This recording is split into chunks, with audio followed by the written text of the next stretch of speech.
Palen. I'm in Los Angeles, and I'm a filmmaker.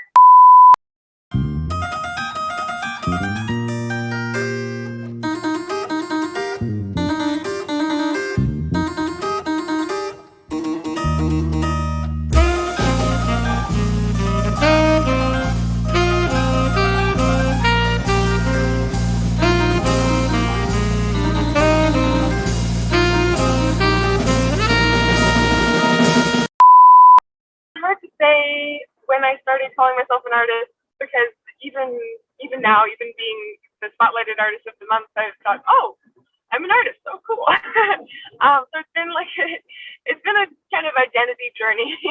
But I guess, if nothing else, my first exposure to it or taste of it was starting school at USC and studying film, School of Cinematic Arts. So I guess by that definition, but even then, I've had that sort of thing of like, surely I don't belong in this world. Surely I'm not that. That's something more more like in rarefied air. That's something I've got to earn. But I guess it's it's part of the journey is claiming it and saying, yeah, I'm an artist. Both my parents met each other through comedy, so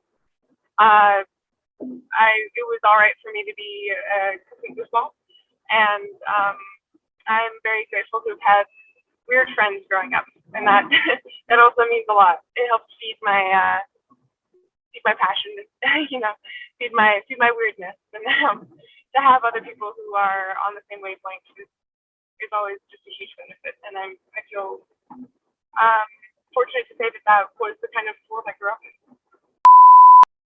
Why I make art is for the communal aspect. I make it for others. I love making it with others, and that first spark of joy really came in school. Kind of writing comics for people at recess, and it's grown and morphed from there into making stories for a living. One recurring theme I've really found in my work is the notion of women on ridiculous missions. I think that comes through in some of the films I've made or my writing. I just really love like a headstrong woman, and I love it for what she's doing to even be wrong or like to be bizarre.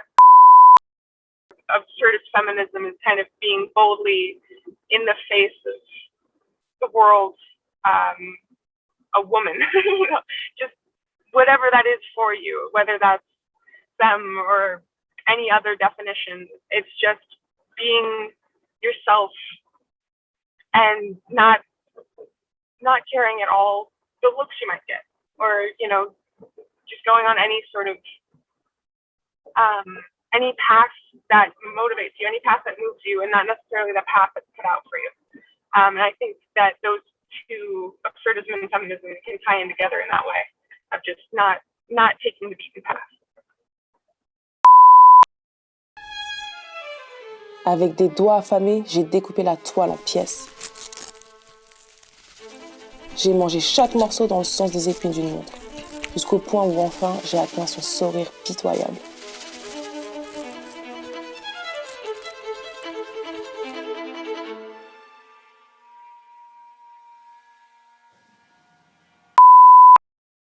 Eating Lisa kind of started, again, through, I hope it's evident, Eating Lisa started through a joke. It's through humor.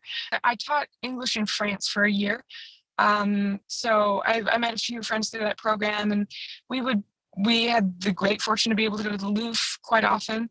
Between teaching abroad in France and studying abroad there a year or so prior, I have gone to the Louvre maybe a couple dozen times. So it's strange, but yeah, being able to see the Mona Lisa had become kind of commonplace. Like I could just go, and we'd gotten to the point of joking about like, oh, it's just a piece of canvas, and it's got so much power. It's got more power than me. I'm going to put it in its place. And, taking these physical objects that have been given so much more power and just bringing them down to earth in a way, by eating them. I don't know if I'm even at the level of figuring out art. Not yet. I'll get to the bottom of it. But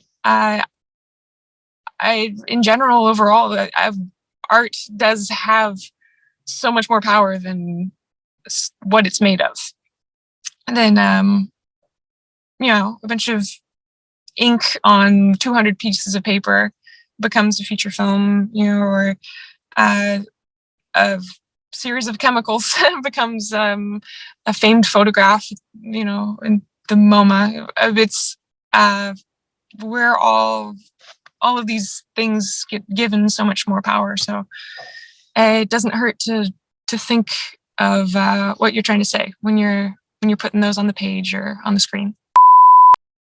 I first found out about wendy.network through the online artist residency opportunities, because I've taken part in a few different physical artist residencies and another virtual, and I was really just looking for more ways to kind of have that incubator to be able to come up with ideas or share them, and that the feedback process is really invaluable when making art for me. Probably for quite a few artists, it's so much easier to create when you're not in an echo chamber of your own thoughts.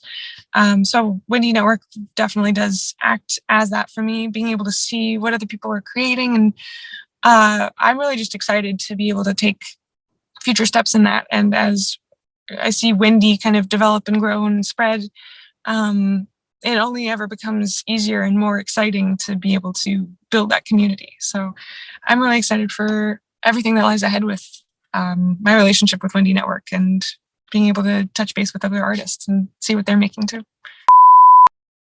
Art is any action you take that brings you joy in this world, I think.